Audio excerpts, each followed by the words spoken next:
So we all know California has a concerning habit of producing some of the most dim-witted, subpar politicians at an egregiously high frequency. But today, the mayor of LA might have just taken the top spot after she went on CNN to downplay the riots that have been going on for 4 days, making some of the most bizarre statements I think the reporters have ever heard because they were utterly in disbelief, like saying that federal law doesn't apply in Los Angeles. All the clips in this video are from one singular interview with the mayor of LA on CNN, and by the end of this, you will understand how these riots happened, how they're allowed to happen, and why they're going to continue unless Donald Trump does something. Well, let's start with the mayor of LA saying how these riots wouldn't have happened if the Trump administration would just let them break the law.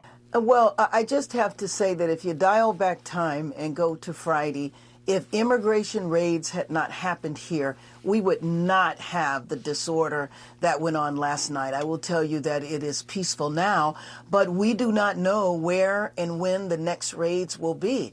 That is the concern, because people in the city have a rapid response network. If they see ICE, they go out and they protest. And so it's just a recipe for pandemonium that is completely unnecessary. Nothing was happening here. Los Angeles was peaceful before Friday. This is why California politicians are so scary on a national level, because they've legitimately internalized that following the law is optional. These riots wouldn't have happened if these raids wouldn't have happened. Well, these raids wouldn't have happened if LA County wasn't harboring 1 million illegal immigrants. They believe illegal immigrants are entitled to live in California, and the federal government has absolutely no say in the matter. These are the people who will pass laws that allow you to avoid arrest if you shoplift under $1,000 of merchandise, because their perverted, radical, racist philosophy is that any kind of criminality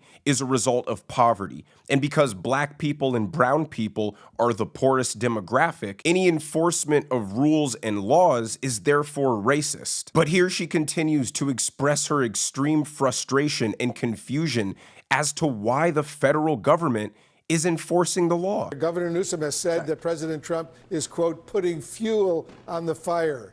And you've called the deployment of National Guard troops to your city a chaotic escalation. Why is this an escalation?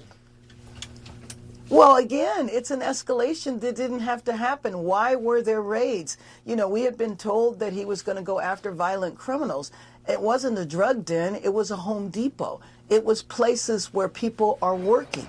So what was the point of doing this? And then knowing that in a city like Los Angeles, and we had talked about this for a long time, that has a very sophisticated long-term immigrant rights organizations and institutions, that if these random raids were going to happen, then there was going to be the danger of a backlash. So basically, she believes it's justified and to be expected that if federal law is upheld in Los Angeles, there will be violent riots to protest it. So when you have the mayor and the governor publicly applauding these riots and declaring that LAPD will not assist in stopping the obstruction of these protesters, what choice does Donald Trump have other than to call in the National Guard? You guys are allowing riots to break out in the street because your hope is that enough pressure will be put on ICE agents that they'll give up enforcing the law, and your lawlessness can just carry on. We don't care that you've decided illegal immigration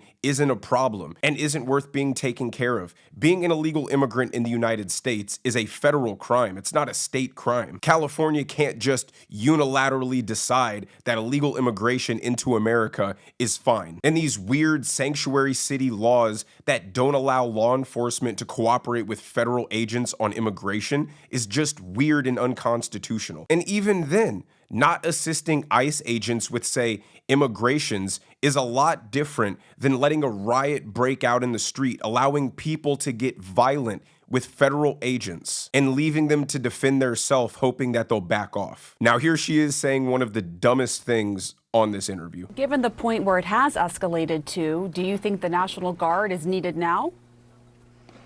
No, I don't think the National Guard is needed now. Things in LA are calm. I will tell you that I'm saddened by the extent of the vandalism in the form of graffiti all through the downtown area. But it is important for people to know that even in downtown, this is isolated to a few streets. It's so dumb to say it's only isolated to a few streets. Yeah, the few streets are all surrounding the federal building that the rioters are attacking, throwing Molotovs, throwing commercial-grade fireworks, bricks, bottles, rocks. They are trying to surround and take over a federal building, and you won't send your local police department to try to stop it, and you don't think the National Guard is needed? It shows that these rioters are professional agitators. The point of sending in the National Guard is so that everybody realizes it's time to go home. This is over. But Karen Bass's logic is, if they send the National Guard, that'll just make the rioters even more violent, basically trying to compel anarchy by force. It's funny because earlier she said no National Guard is needed because right now there aren't any riots. But as I've been recording this, a riot has broken out for the fourth straight night, and it's expected to get more violent as the sun goes down. And now Trump has deployed 700 Marines to bolster the presence down there because everybody is tired of this reckless lawlessness that California is engaging in. Now, this is where they embarrass her so bad, contradicting her "everything is all fine in LA" statement by playing a clip of the LA police chief saying there actually is widespread violence and they are overwhelmed. All right, I want to play some sound from Police Chief Jim McDonnell. Let's listen. This violence that I've seen is disgusting. It's escalated now since the beginning of this incident. What we saw the first night was bad. What we've seen subsequent to that is getting increasingly worse and more violent. Tonight we had individuals out there shooting commercial-grade fireworks at our officers. That can kill you. And we have adapted our tactics to be able to have a chance to be able to take these people into custody and to be able to hold them accountable. We are overwhelmed as far as the number of people out there engaged in this type of activity. Shocking. It's the same exact thing that happened when LA was burning to the ground. The mayor was just blatantly, publicly lying, telling everybody that what they were seeing with their own eyes wasn't real, and then the actual people on the ground contradict her publicly because they understand that the situation is bad and they're the ones who have to deal with it. They can't just get away with virtue signaling like the mayor. They actually need some help because they understand that if they don't, things can get even worse. But that's California politicians for you. Really, the entire Democrat Party was infected by that culture of dishonesty. We see protesters shooting fireworks at law enforcement, throwing Molotov cocktails, lighting cars on fire, and they have the gall to get on live TV and say these are peaceful protests. Now, let's listen to her respond to what the police chief said, and these CNN reporters really grill her here. Back to what we just heard from the LAPD chief, you said that you're totally in sync with the police chief. He is saying that he's overwhelmed, that his forces are overwhelmed. What more do you need to hear from him to bring in more resources, to bring him the support that he is saying he needs? Well, what I was saying is that the support he has called on, and he has received that support from the sheriff's department and from other police departments. And so I do not believe that he was describing a situation where we cannot bring it under control here. I think you should talk to him a little bit further. But what we are seeing, for example, there's nothing happening on our streets now. On Saturday, when this decision was being contemplated, there was nothing happening on our streets. As I mentioned, that evening, there was a protest that got out of hand. It was a protest of 100 people. None of that warrants federal intervention, and that's my point. Right, but you also acknowledge that you don't know if there's going to be other immigration raids in the city. Right. So, I mean, that raises the question, what are you doing to prepare for that potential scenario? There could be more violence ahead. Prepare? A California politician, you expect them to prepare? That would require a little bit of competence, at least. I mean, lack of preparation is what led to Los Angeles burning down. California politicians don't think. They don't plan. They just virtue signal and implement the most radically woke policies you could ever think of. They don't care if these policies ruin Los Angeles. They just want to talk about how good and kind they are. It's so intentional that they always talk about illegal immigrants as just immigrants. LA is a pro-immigrant city. These are hard-working immigrants. These are people who broke into our country illegally, completely disregarded our policies and our procedures, giving a giant middle finger to one of our most important cultural values, rule of law, undercutting American wages, draining federal and state welfare systems designed to help Americans in need, and then riot in the streets, waving the flag of the country that was supposedly so bad you had to run for your life from. They don't want to be American. They like the comforts of living in America, especially when deranged Democrats are creating policies that prioritize these illegal immigrants at the expense of their normal citizens, but they want to keep their language. They want to keep all their customs, all their values. Like every time I go to McDonald's,